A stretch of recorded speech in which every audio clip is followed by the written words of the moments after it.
So as you've all seen, Nick's car's all back together. We had the air filter originally straight on the front of the turbo here. We couldn't find any bends to sort of reroute this around, so just sort of bent the pipe off to the side a little bit. But we can get these 4-inch pipes and 45s, so we'll be able to do, you know, a bit of a bend and have the air filter tucked in here somewhere nice. He had some alternator problems today, but he's pulled apart a couple of different alternators and made two good ones. Made one good one out of two. So we just thought we'd go on a short test drive now and yeah, see how she comes on boost. He's done a little bit of tuning now and got all the air fuels and that pretty good. Reckons it shoots flames at the top of each gear. So we'll go for a bit of a run now and see how it's going.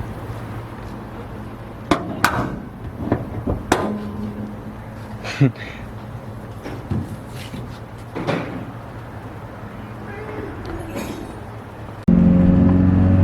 seems like it drives alright. It drives real good. Hear the little spoolie noises. Yes. Turbo speed's probably 1/10 of what it's supposed to be on a normal size engine. Still sounds really good. It's got that like big turbo sound, you know what I mean? It does drive so much better with that open diff though. Oh yeah.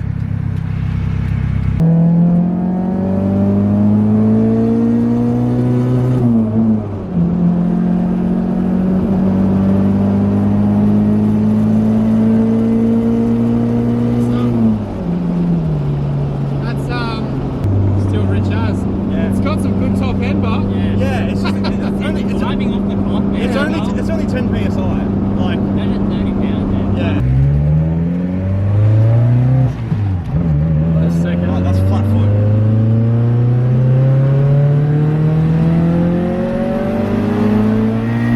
Oh Lord!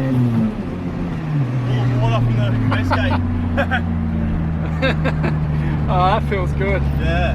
Oh man, that's gonna be wild when that's on 20. Oh, third gear gets even better, eh? Oh, I love it. So Nick's given the boost T a couple more cranks. This will be the last pull before we actually put on the dyno and see what power it's making. The gearbox is making some horrible noises. One of the engine mounts definitely feels like it's falling apart. Sorry for the traffic. She's struggling a bit. Yeah, she's not real happy.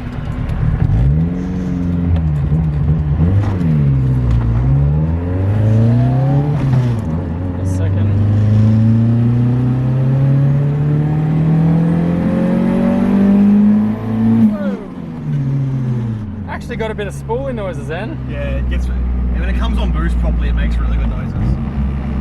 Oh, we'll have to give that another go. Yeah, I don't know, man. 120 to like 160 range, Yeah. It's like, holy fuck, I'm gonna die. I couldn't even see what PSI they went to, but I think it was up near 20 then. Yeah, 20 doesn't make as much as third. Second doesn't make as much as third. Yeah. Which probably kind of makes sense, doesn't it? Here we go. Here we go.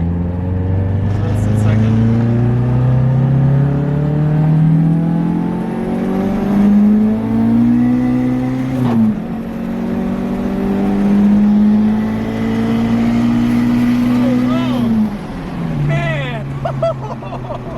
That's 4 flats on the brakes. That's as hard as I can brake.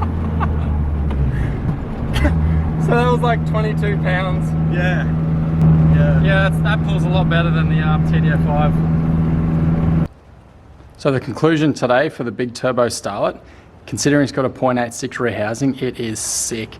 I mean, if you're watching that last video and we're on 22 PSI, it's sort of got a 40 km/h power band, but it hauls ass. It has some serious legs in the top end. I mean, if you have only ever had a CT9 or a TDO4, you need to see what it's like. You need to feel the power of a big turbo, big rear housing. It's pretty incredible. So Nick's pretty much done all the fuel adjustments. We haven't put it on the dyno yet. He hasn't put any extra timing into it. We haven't put any nitrous or anything on it yet. So there's still going to be a lot more in it yet. The injector duty cycle is up pretty high at the moment, so we think it's going to be running out of injectors soon, if not a fuel pump. It has a Walbro 255. We probably should step up to like a Walbro 340 or maybe a 044 in-tank pump, something like that. 040 in-tank pump, something like that. But anyway, very, very impressed with how it's been going. We've been speaking to Keelan to get it on the dyno so we can get some power numbers. I think at the moment it's going to be around the sort of 300 horsepower mark, 350 horsepower mark. It definitely feels better than the TD05 setup before, which was on around the same PSI, but it had the 75 shot of gas as well, so it's going to be very interesting. Anyway, see you guys next time.